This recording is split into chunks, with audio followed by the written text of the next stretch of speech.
It was a roller coaster type of game on Saturday. Let's break it down. You're Locked on Louisville.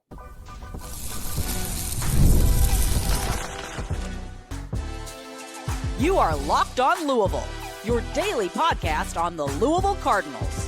Part of the Locked On Podcast Network, your team every day. Card Nation, what's going on, everyone? Welcome in to this Monday edition of the Locked on Louisville podcast. I'm your host, Dalton Pence. This is my 6th year covering U of L, 4th year hosting this show, and I want to take the time to thank you all for making us your first listen of the day. Just a reminder, Locked on Louisville free and available on all streaming services 5 days a week. Your team every day. Don't forget to leave a comment in the YouTube section below because, as you all know, that's a great way to help the show continue to grow. It is much appreciated. But what a whirlwind game on Saturday. Emotional roller coaster for the Cardinals fan base. And Louisville ended up defeating Pittsburgh 34-27, moving to 4-0 on the season, 1-0 in ACC play. Jeff Brohm's team completed multiple double-digit comebacks. They outscored the Panthers 14-0 in the fourth quarter. So that perseverance and toughness put on full display in the second half. Now, we do have to identify why the Louisville Cardinals were in these situations in which they faced double-digit deficits. But I think that the overall tone of this show is going to be one of encouragement. It's going to be one of gratitude. The Cardinals 4-0, 1-0 in ACC play. Wasn't pretty, but a win is a win. A lot to dissect. But first, today's episode brought to you by FanDuel. Right now, new customers can bet just $5. And if your bet wins, you get $300 in bonus bets to use across the app. Download the app today. I don't know if you were like me on Saturday, but after the final whistle, I had to take a couple minutes on my couch to just kind of decompress because I was completely shocked.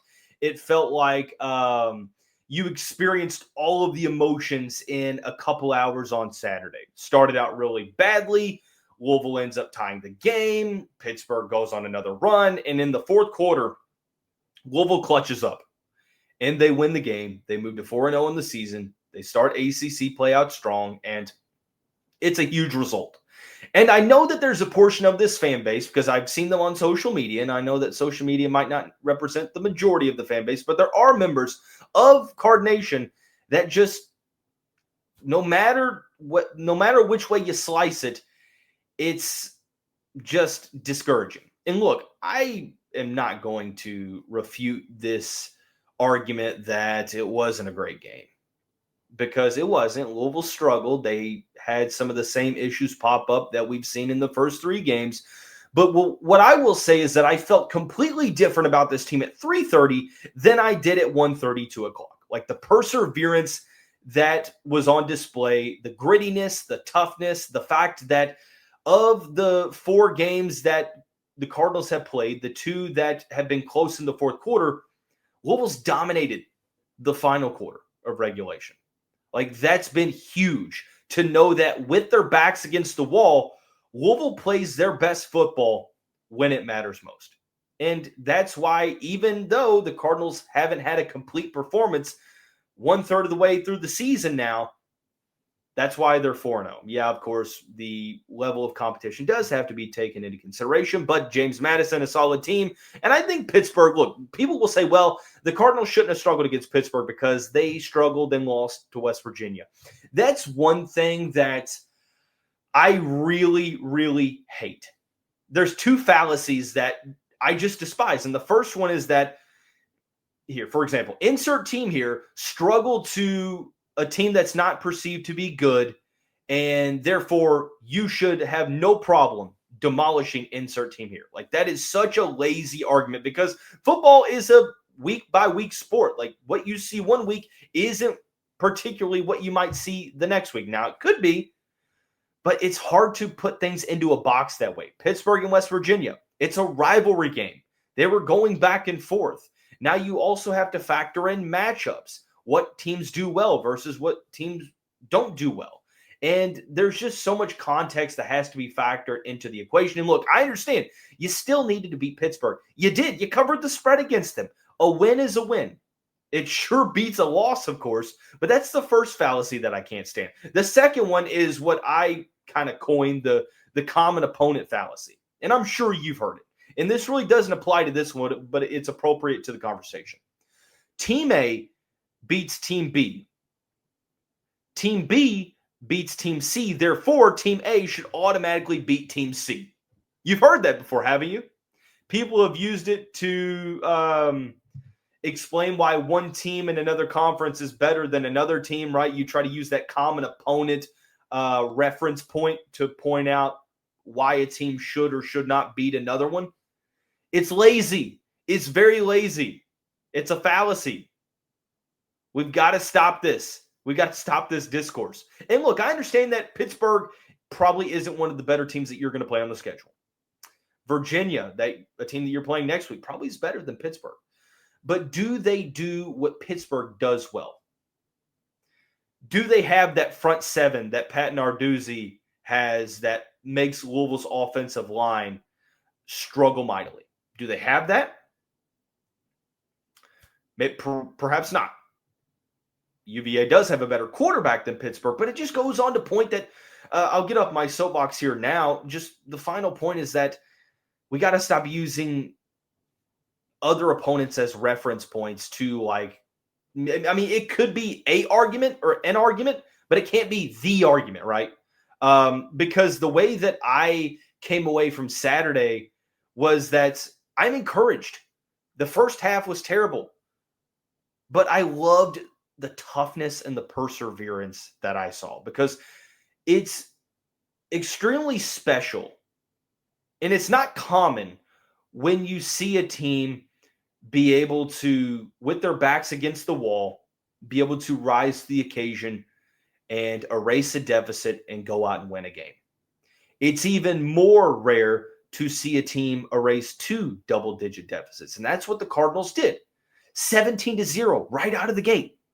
Right out of the gate. Seemed like it was going to be a blowout. And Louisville ends up clawing their way back in at the end of the first half. And what happens?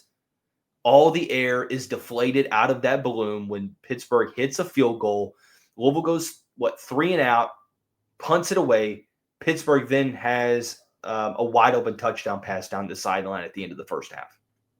Louisville could have crumbled then as well. They're down 27-17. Miller Moss isn't playing particularly well. The offensive line is having a really challenging time blocking. The defense is giving up big plays.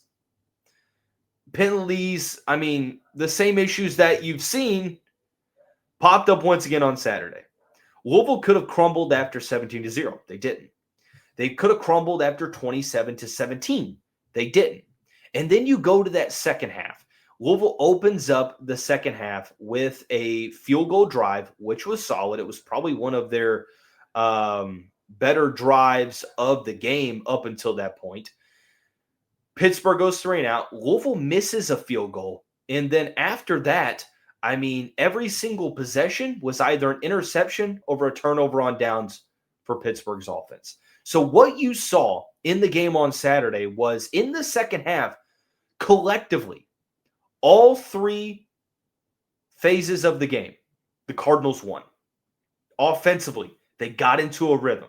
They put up points. Was it pretty? Absolutely not. But did they do what needed to be done? Of course. Of course they did. Defensively, was it pretty? No. But did they bend but not break? You bet. Special teams, they had one missed field goal, but they also had that big 57-yard field goal that cut the lead to within a touchdown. And you just love to see that. So I get it. And I understand both arguments. Like, I do understand that this was not a perfect performance. Like, just because of the fact that you won this game doesn't take away your struggles from it, right? I mean, you just have to continue to get better. But what I saw from Miller Moss, what I saw from the Cardinals defense, what I saw from a couple of the receivers, what I saw from this team as a whole, coming together, clutching up, and winning another fourth quarter. Scratch that, dominating another fourth quarter. That's what encourages me moving forward for the rest of the season. Now, of course, things need to be cleaned up, but we've got to celebrate this team, because that was a great effort to be able to claw their way back in. take their first lead and not look back. The Cardinals outscored Pittsburgh 14-0 in the fourth quarter. We're going to break it down when we come back on this Monday edition of the Locked On Louisville podcast. Caffeine just got a flavor upgrade. 5-hour energy shots deliver tasty caffeine in 17 bold flavors. Each 2-ounce shot packs the caffeine of a premium 12-ounce cup of coffee plus B vitamins and nutrients with 0 sugar and 0 crashes. What I love the most is how portable they are. Big taste, tiny shot. You can take it anywhere and get that boost when you need it. Why I love 5-hour energy the most is because I'm on the road a lot with my job, so it's just convenient. And it helps me not crash when I have those early morning drives. So enough with boring, flavorless caffeine. It's time to give your caffeine a flavor upgrade with 5-hour energy shots. Get the favorites you love or be bold and try something new in store and online at www.5hourenergy.com or on Amazon today. Thank you all so much for making us your first listen of the day. Just a reminder, the Locked On Louisville podcast is free and available on all streaming services, including YouTube, 5 days a week. Your team every day. We're continuing to break down this 34-27 victory for the Cardinals over the Panthers on Saturday. Once again, Louisville 4-0. They are 1-0 in conference play and on to next week. But while we are going to be getting more analytical on the show tomorrow, I do want to magnify the fourth quarter performance because, like I said, of the 4 games that Louisville's played up to this point, there have been 2 that have been close going into the fourth quarter. The one against James Madison and the one against Pittsburgh. And in the James Madison game, what happened? Well, the Cardinals absolutely dominated. The defense was suffocating, and the offense made enough big plays. Isaac Brown with that huge touchdown run. They end up winning that game. It wasn't pretty, but in the fourth quarter, they stood up when they needed to. And now, first road game of the season, first ACC game of the season, let's paint the picture of where things stood at the start of the fourth quarter. Pittsburgh got the ball back right at the end of the third quarter when Louisville punted the ball. Jakarian Turner had a 14-yard run and then a 3-yard run to end the third quarter. So Pittsburgh started the fourth quarter with a 2nd and 7 on the Cardinals' 37-yard line, up 27-20. So it seemed like, Pittsburgh was at least going to get an opportunity to extend the lead. Well, the Cardinals end up going down, and they force a 4th down incompletion, stalling out the drive, turnover on downs at the Louisville 39. They punt the ball away. I'm sorry, they don't punt the ball away. Louisville gets the ball on their own 39. And what would happen after that was the most important and successful drive of the game for the Cardinals.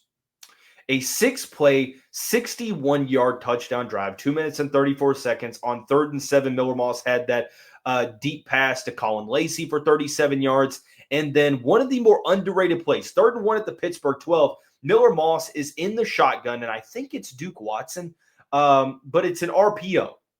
And the edge bites on the fake handoff, and Miller Moss pulls the ball back out of the running back's hands and ends up scrambling to the left where he's got space, and he makes an easy pass to Jaleel Skinner, and Skinner's able to run up the sideline and score from 12 yards out. That ties the game. It's huge.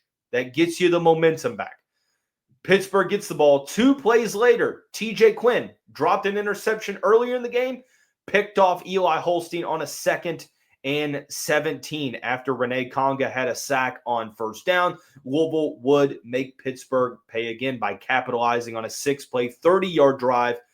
And this was perhaps the most impressive pass that I saw. Miller Moss, 2nd and goal from the 9, takes the snap, rolling out to the right, gets hit, and just throws a pass right over Nate Kariski's shoulder in the end zone that only he can get. A great catch from the tight end, and Louisville takes the lead. It's followed up by Pittsburgh, turnover on downs. Louisville has a 3-and-out. They punt, and then an interception to end the game. So here's how the second half went for the Pittsburgh offense. Second half, punt, interception, turnover on downs, interception, turnover on downs, interception. Like, I know that there's been some criticism for Ron English, right? He was definitely scrutinized all offseason. I criticized the job that he did last year. No, I was no stranger to admitting that. But what he's been able to accomplish early on has been solid. Now, the Cardinals gave up their fair share of chunk yardage plays in this game that has to get better. But this defense did its job. They kept this team in the game until Louisville's offense was able to break through and get some stuff going. And Louisville's offense, perseverance. It was not great early on. The penalties, the quarterback pressures, Miller Moss just missing some open throws, receivers dropping passes, running backs not having lanes to run through. It was just such a tough first half for the Cardinals offense. Fourth quarter, Miller Moss was 6 of 7 for 80 yards and 2 touchdowns. He finished the game with, 339 passing yards, 33 for 51, 3 touchdowns and 1 interception. That 1 interception, of course, was the pick 6. But when Louisville needed him to step up the most, what did he do? They wrote him off.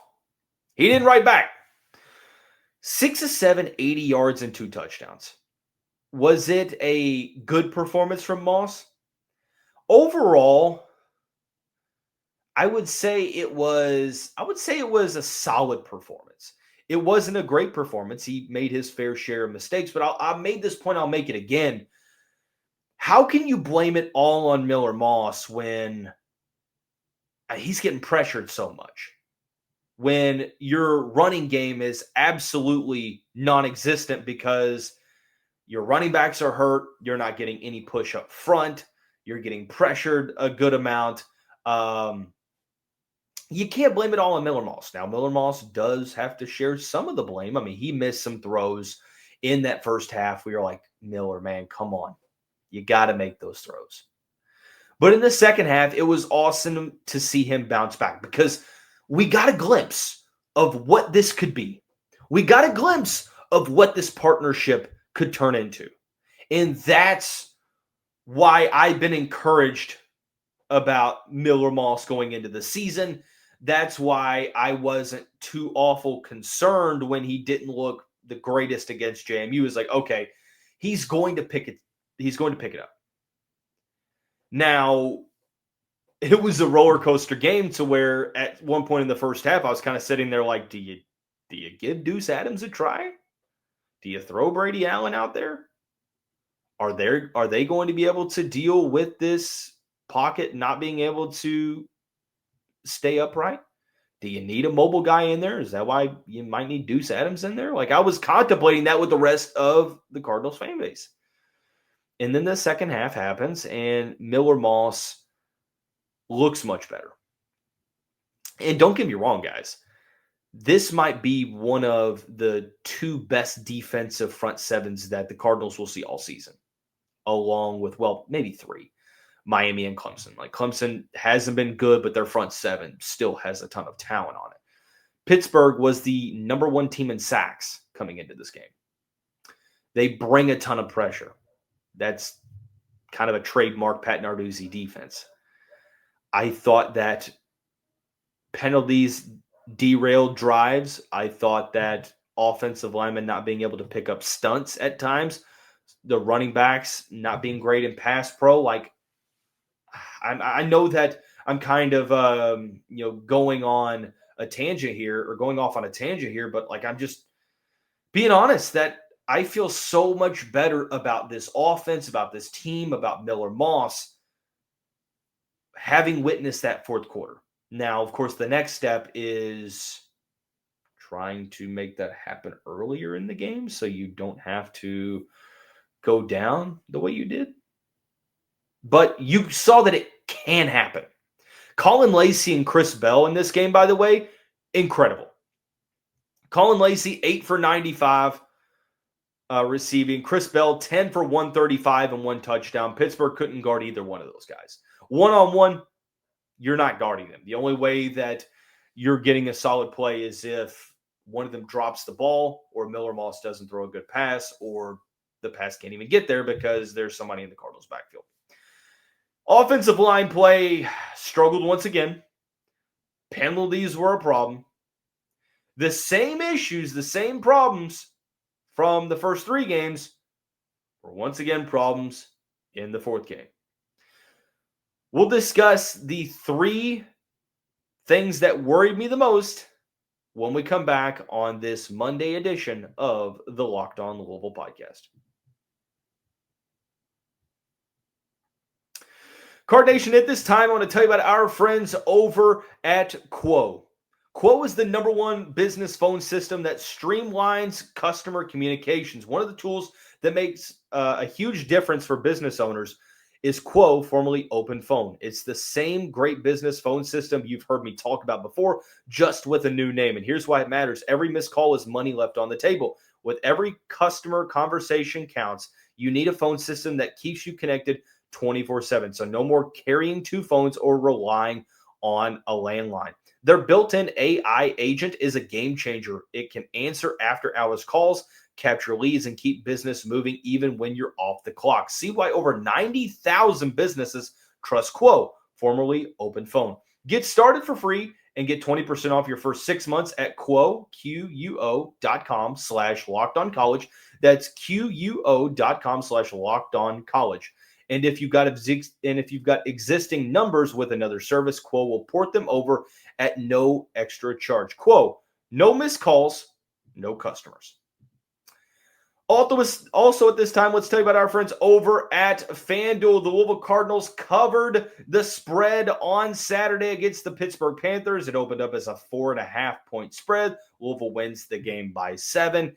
And, of course, the Cardinals were down by 4 going into the 4th quarter. And, hey, it just seemed like one of those situations to where you're like, man, FanDuel is right on the money. And the thing that I love the most about FanDuel, #1, is the versatility. If I want to build parlays, if I want to try player props, if I want to follow live lines, you name it. But the second thing is that now new customers can bet just $5 and then get $300 in bonus bets if you win. That's right. Pick a bet, put down $5, and if it hits, you'll unlock $300 in bonus bets to use across the app. So what are you waiting for? Visit FanDuel.com to download the FanDuel app today and get started.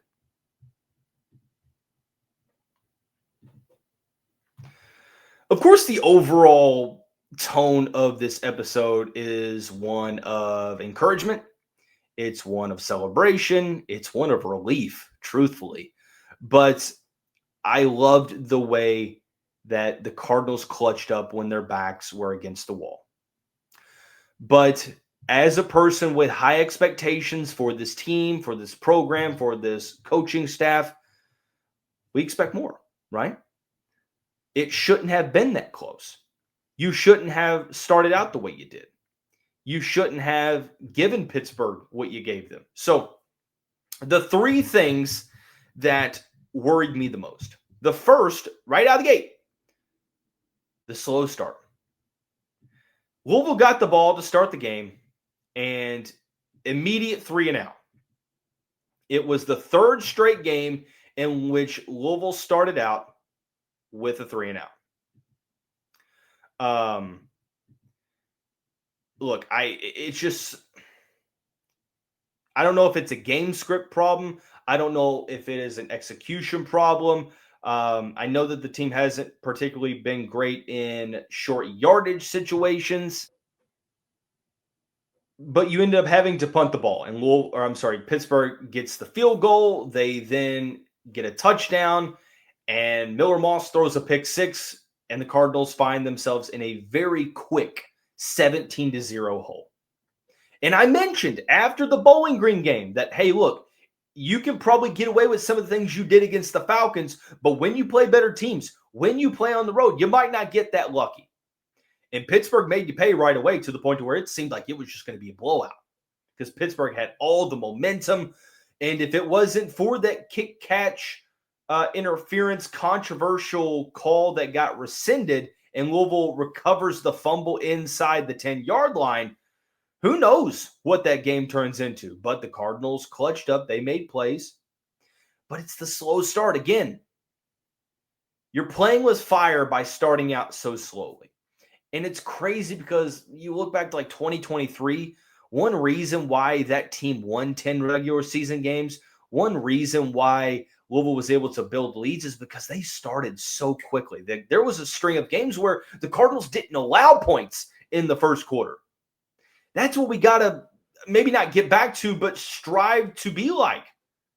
That's what we have to strive for. Because slow starts, once again, hurting this team. James Madison, Bowling Green, Louisville. Third straight game where the other team scores first. You got to turn things around. Especially now, next week you're going up against an offense. Man, Chandler Morris and those guys put up some points, don't they? Slow start is what worried me first. The Cardinals entered the weekend top 10 in the country in most penalty yards and most penalties per game. Probably doesn't shock you to know now that they stayed in the top 10. 9 penalties for 92 yards on Saturday. And at least 3 of them, perhaps more, there might have been 4 total, either unsportsmanlike conduct or unnecessary roughness. Unsportsmanlike conduct after the plays, after extra point attempts, unnecessary roughness after the play. I mean, I really don't know what to say. It's absolutely inexcusable. There is no justifying it whatsoever. And going back and watching the replay is like, yeah, it's going to get called. Like, why are you putting yourself in that situation? Because you're only hurting your team. Because what does that do? Gives them 15 yards on the following kickoff and puts Pittsburgh in a really good spot. It's just these small things. It's like, it's adding up. And, like I know that there have been some holding calls and stuff like that, false starts, and that has to get better as well. But it's just unacceptable to have all of these unsportsmanlike conduct penalties, have all of these unnecessary roughness penalties. And I think that some of that's on coaching. I mean, I think a good amount of that is honestly on coaching. Like, you have to have your guys be more composed than that. If they're losing that composure that often, I mean, what does that say? You've got to clean that up. They're non-negotiable. You have to clean that up. It's terrible at the moment. Not to mention the holding calls. I mean, just the bottom line, Louisville has to be more disciplined. It's been a problem in each of the 4 games up to this point, and something has to improve, especially unsportsmanlike conduct and unnecessary roughness, because usually there's not a ton of arguing that. There's not a ton of justifying unsportsmanlike conduct. Like, you just have to stay more composed. And the third is that the offensive line play continues to struggle.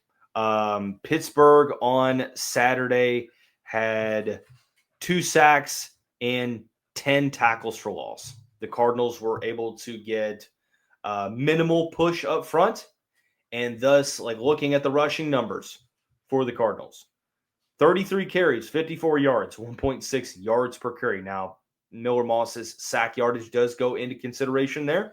And Isaac Brown, Duke Watson, not 100%, dealing with injury. Kewan Brown out for the game. But Louisville's offensive line just not really able to do much. 51.5 PFF run blocking grade. 44.8 pass blocking grade. It's just got to get better. It's got to get better. I know I sound like a broken record when I say this, but I don't know what else to say. I mean, you have to, even if you don't have the personnel, like, you've got to make it to where you're throwing the ball out sooner, trying to get your fast running backs to get outside the tackles. And look, I know that they've been dealing with injury, but you've got to try to get creative or try different players at this point, because, I mean, this is the 4th game where the offensive line is just a major, major problem, and the schedule only gets more challenging. So you need your offensive line play to be better, because you're going to have to start putting up more points when you play Virginia and Miami and SMU, moving on down the line. So tomorrow we will have more of an analytical approach discuss Miller Moss's performance, and much more. That's going to wrap up this Monday edition of the show. We'll see you right back here tomorrow. Go Cards.